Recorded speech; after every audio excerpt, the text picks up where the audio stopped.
ایک گاؤں میں ایک چغل خور رہتا تھا۔ اس کو چغلی کھانے کی بہت زیادہ عادت تھی۔ وہ بہت کوشش کرنے کے باوجود بھی اپنی اس عادت کو چھوڑ نہ سکا تھا۔ اس عادت کی وجہ سے اس کو اپنی ملازمت سے بھی ہاتھ دھونا پڑا۔ کچھ عرصہ اس نے اپنی جمع پونجی پر گزارا کیا۔ جب بات فاقوں تک آ گئی تو اپنا گاؤں چھوڑنے کا فیصلہ کیا اور اس نے نئی جگہ جا کر اپنی قسمت کو آزمانے کا سوچا۔ وہ تھوڑا سا سامان لے کر اپنے سفر پر روانہ ہوا۔ چلتے چلتے وہ ایک گاؤں میں پہنچا۔ یہ گاؤں اس کے لیے نیا تھا، وہاں کے لوگ اس کو جانتے نہ تھے۔ پھر وہ ایک کسان کے پاس گیا اور اس سے ملازمت کی درخواست کی۔ کسان بھی اکیلا تھا اور اس کو ملازم کی ضرورت بھی تھی، اور چغل خور کھیتی باڑی کا کام اچھے سے جانتا تھا، اور کسان نے اس کو ملازمت دے دی۔ جب کسان نے اس سے تنخواہ کی بات کی تو وہ کہنے لگا کہ جناب، آپ مجھے صرف روٹی کپڑا دے دیا کرنا اور مجھے اجازت دیں کہ 6 ماہ بعد میں آپ کی ایک چغلی کھا سکوں۔ کسان بہت زیادہ حیران ہوا اور سوچنے لگا کہ بغیر تنخواہ کے ملازم مل رہا ہے، روٹی کپڑے میں کیا جاتا ہے، 6 ماہ بعد وہ ایک چغلی کھا لے گا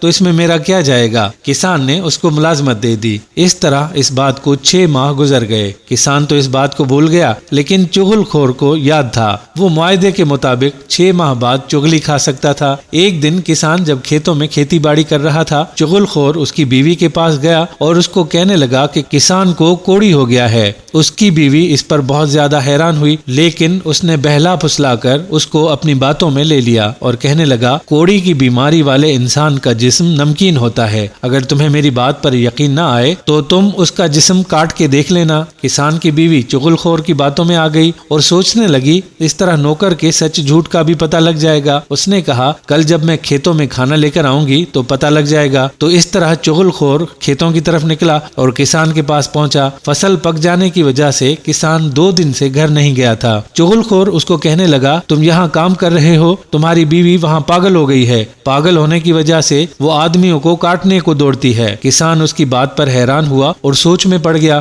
چغل خور کہنے لگا، اگر تمہیں میری بات پر یقین نہیں ہے تو کل دوپہر جب وہ تمہارا کھانا لے کر آئے گی تو دیکھ لینا۔ چغل خور کسان کو اپنی باتوں میں لے آیا اور پھر وہاں سے کسان کے سالوں کے پاس گیا اور ان کو کہنے لگا، کسان تمہاری بہن کو مار مار کے برا حال کر دیتا ہے۔ اس کے بھائی کہنے لگے، ہم تمہاری بات پر کیوں یقین کریں؟ تو اس نے کہا، اگر تم لوگوں کو میری بات پر یقین نہیں ہے تو کل دوپہر خود آ کر سب کچھ دیکھ لینا۔ اور اس طرح کسان کے سالے بھی چغل خور کی باتوں میں آ گئے۔ وہ کہنے لگے، چلو ٹھیک ہے، کل ہم کھیتوں میں چھپ کر سارا کچھ دیکھ لیں گے۔ اور چغل خور وہاں سے چلا گیا اور کسان کے بھائیوں کے پاس گیا۔ ان کو کہنے لگا کہ تم ایسے یہاں بیٹھے ہو، تمہیں اپنے بھائی کی خبر ہی نہیں ہے۔ اس کے سالے آئے روز اس کو مار کر چلے جاتے ہیں، تم اس کی خبر تک نہیں لیتے۔ کسان کے بھائی کہنے لگے، ہم تمہاری بات پر کیوں یقین کریں؟ وہ ان کو کہنے لگا، کل دوپہر آ کر خود ہی دیکھ لینا کیسے اس کے سالے اس کو مارتے ہیں۔ اس نے کسان کے بھائیوں کو بھی اپنی باتوں میں لے لیا۔ وہ بھی کہنے لگے، چلو ٹھیک ہے، ہم بھی آ کر دیکھیں گے کیسے وہ ہمارے بھائی کو ہاتھ بھی لگاتے ہیں۔ وہ سب ان کو کہہ کر واپس چلا گیا اور اپنے کام میں ایسے لگ گیا جیسے کسی کو پتہ ہی نہیں وہ کہاں گیا تو کہاں سے آیا۔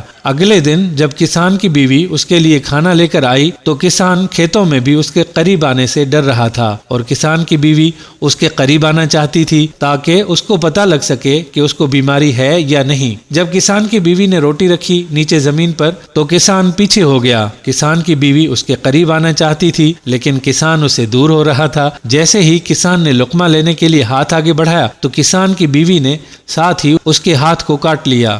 اس طرح کسان کو یقین ہونے لگا کہ اس کی بیوی واقعی پاگل ہو گئی ہے اور کاٹ کھانے کو دوڑتی ہے، اور دوسری طرف بیوی کو بھی یقین ہو گیا۔ جب اس نے دیکھا کہ کسان مجھ سے پیچھے ہو رہا ہے تو اس کو یقین ہو گیا کہ اس کو کوڑی ہو گیا ہے۔ اس کے بعد ایک دفعہ پھر کسان کی بیوی پاس ہو کر اس کو کاٹ کھانے کی کوشش کی تو کسان یکدم پیچھے کو ہوا اور اس نے جوتا اٹھا کر مارنا شروع کر دیا۔ قریب ہی کھیتوں میں چھپے کسان کی بیوی کے بھائی سامنے آ گئے اور کسان کو مارنے لگے، اور ان کو نوکر کی بات پر یقین ہونے لگا۔ اور دوسری طرف کسان کے بھائی جو سارا کچھ دیکھ رہے تھے ان کو بھی نوکر کی بات پر یقین ہو گیا۔ وہ بھی سامنے آ گئے اور کسان کے سالوں کو للکارا اور سارے ایک دوسرے کو مارنا شروع ہو گئے۔ قریبی کھیتوں میں کام کرنے والے سارے لوگ جمع ہو گئے اور ان سب کو ایک دوسرے سے الگ کیا اور بیٹھ کر ساری بات پوچھی، تم سب ایک دوسرے کو اس طرح کیوں مار رہے ہو؟ سب نے اپنی اپنی کہانی بتائی۔ سارا معاملہ سامنے آیا تو پتہ لگا کہ یہ ساری کارستانی اس چغل خور کی ہے۔ سارے چغل خور کی تلاش میں نکلے لیکن چغل خور